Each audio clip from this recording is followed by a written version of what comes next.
Oke, assalamualaikum warahmatullahi Oke, wabarakatuh. Assalamualaikum warahmatullahi wabarakatuh. Izin, izin Izin, Teh Astrid, saya ingin izin Tasrid, mewawancarai saya Teh Astrid ingin mengenai mewawancarai Tasrid Pengprov mengenai Kodrat Pengprov Cabur Tamu Derajat di Kodrat DKI Jakarta Cabur T. Tarung Derajat di DKI Jakarta T. Oke, sebelumnya Oke, sebelumnya saya boleh memperkenalkan diri terlebih dahulu. saya boleh Teteh di memperkenalkan sana diri terlebih sebagai dahulu. apa Teteh dan di Teh sana Astrid sebagai apa juga siapa? dan Tasrid juga siapa? Oke, ya, selamat siang. Terima kasih Rizky udah mengundang aku ya untuk wawancara di tugas ini. Pertama-tama aku perkenalkan dulu, nama aku Astrid Monica. Di sini aku sebagai anggota dari Kodrat, kepanjangannya yaitu Keluarga Olahraga Tarung Derajat DKI Jakarta. Jadi Kodrat itu memiliki kepengurusan yaitu Pemprov Kodrat DKI Jakarta. Nah, di dalam Pemprov Kodrat DKI Jakarta, aku di situ juga sebagai pengurus, yaitu sebagai wakil bendahara di Pemprov Kodrat DKI Jakarta. Kemudian di atasnya Pemprov ada juga organisasi PB Kodrat ya yang menaungi seluruh provinsi di Indonesia. Kebetulan di PB Kodrat aku juga sebagai wakil dari sekretaris jenderal di PB Kodrat. Nah, kita persempit lagi selain menjabat sebagai wasekjen di PB Kodrat, kemudian wakil bendahara di Pemprov Kodrat DKI Jakarta. Di tahun ini aku masih menjabat sebagai pelatih PPLM di Spora DKI Jakarta. Kurang lebih perkenalannya secara umum seperti itu. Terima kasih. Boleh dilanjut, Oke, Rizky. maaf Oke, Teh, izinkan juga maaf Teh, izinkan juga Pemprov Kodrat ini tuh Pemprov Kodrat ini berdiri tuh dari tahun berapa ya Teh? berdiri dari tahun Dan berapa ya mengurus Teh? cabur ini Dan juga dari mengurus tahun berapa cabur ya ini Teh? juga dari tahun berapa ya Teh? Ya, untuk cabur olahraga tarung derajat ini, aku agak cerita sedikit ya. Siapa ya? Sejarahnya itu diciptakan oleh sang guru yang bernama Guru Haji Ahmad Derajat. Nah, tarung derajat itu diciptakan di tahun 1972. Di tahun 1972. Nah, kemudian sebetulnya sang guru itu sudah mulai merintis dari tahun 60-an. Tapi diresmikannya terbentuknya olahraga tarung derajat itu di tahun 1972. Nah, dari situ berproses terus Tuki, berproses terus sampai akhirnya tarung derajat itu bisa masuk menjadi anggota KONI pada tahun 90 sekitar 96 97. 1996 1997 itu tarung derajat sudah menjadi cabang olahraga di bawahnya KONI. Nah, kemudian eh, tentunya sebagai cabang olahraga di bawah KONI, kita memiliki hak nih untuk dapat mengikuti PON. Nah, PON pertamanya tarung derajat itu adalah di tahun 2021. Sorry, 2001. 2001 itu pertama kalinya tarung derajat ikut dalam ajang pekan olahraga nasional. Seperti itu. Oke. Nah, tadi kan Teteh udah Nah, otomatis setelah tarung derajat masuk ke KONI dibentuklah kemudian pengurus-pengurus dari provinsi, karena pengurus provinsi itu kan satu layer di bawahnya KONI ya. KONI kan ada KONI pusat, kemudian ada KONI masing-masing provinsi. Nah, masing-masing provinsi itu KONI DKI Jakarta. Otomatis sebelum PON itu mungkin di tahun 90-an Pemprov Kodrat DKI Jakarta itu terbentuk gitu.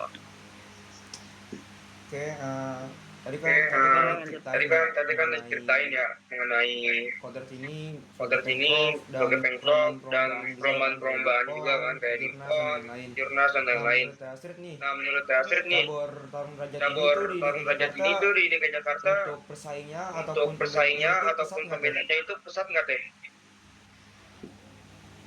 Oke, untuk perkembangannya kalau menurut aku ya, perkembangan di 5 tahun belakangan ini kita cukup pesat, karena terlihat juga dari beberapa prestasi yang telah kita raih ya. Untuk di yang paling terakhir itu di PON bela diri, kemudian di Komnas, kemudian di PON Aceh itu pertama kalinya akhirnya DKI Jakarta kembali mendapatkan medali emas gitu. Jadi perkembangan, kalau aku boleh bilang perkembangan di 5 tahun belakangan ini bisa dihitung pesat gitu. Cuma memang kita tidak bisa juga membandingkan dengan cabur yang lain gitu ya. Kalau misalnya kita bandingkan dengan cabur yang lain, tentunya mungkin kita kita nggak apple to apple lah, nggak inline gitu ya. Kalau kita bandingkan dengan cabur lain. Cuma kalau kita melihat dari sebelum di 5 tahun sebelum 5 tahun dibandingkan yang sekarang, kita jauh berkembang pesat untuk DKI Jakarta seperti itu.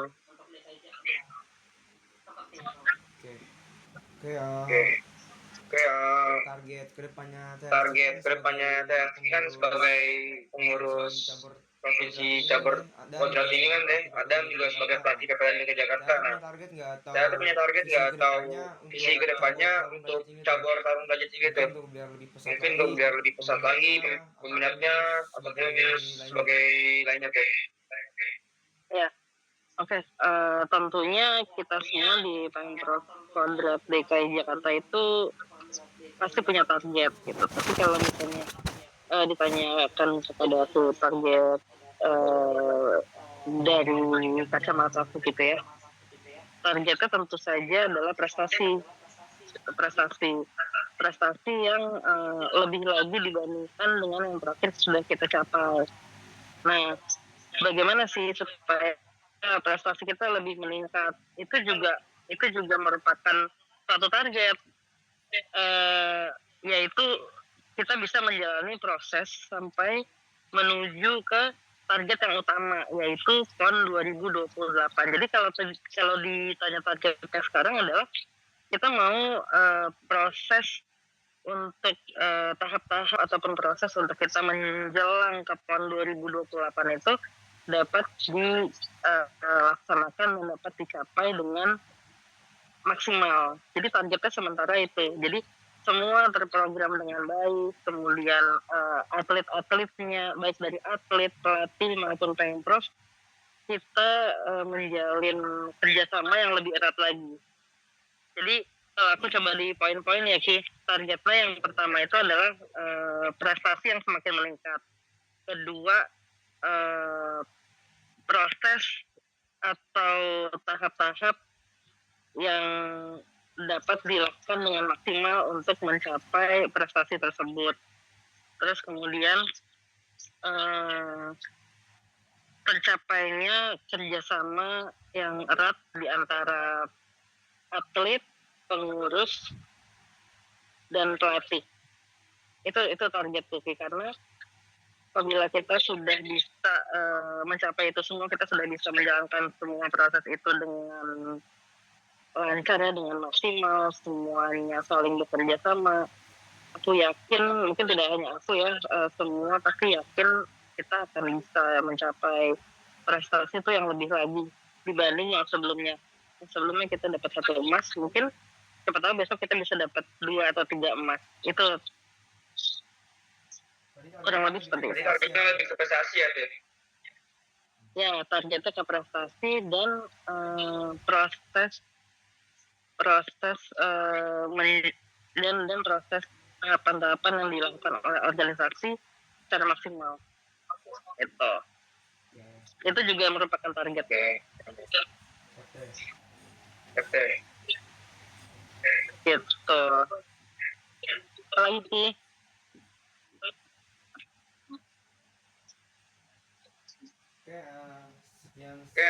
sekian dari saya, wawancara dari saya teh. Mohon kurangnya dimaafkan teh. Terima kasih banyak ya teh. Terima kasih banyak teh. Sama-sama ya Ki. Terima kasih Ki. Udah nih Ki.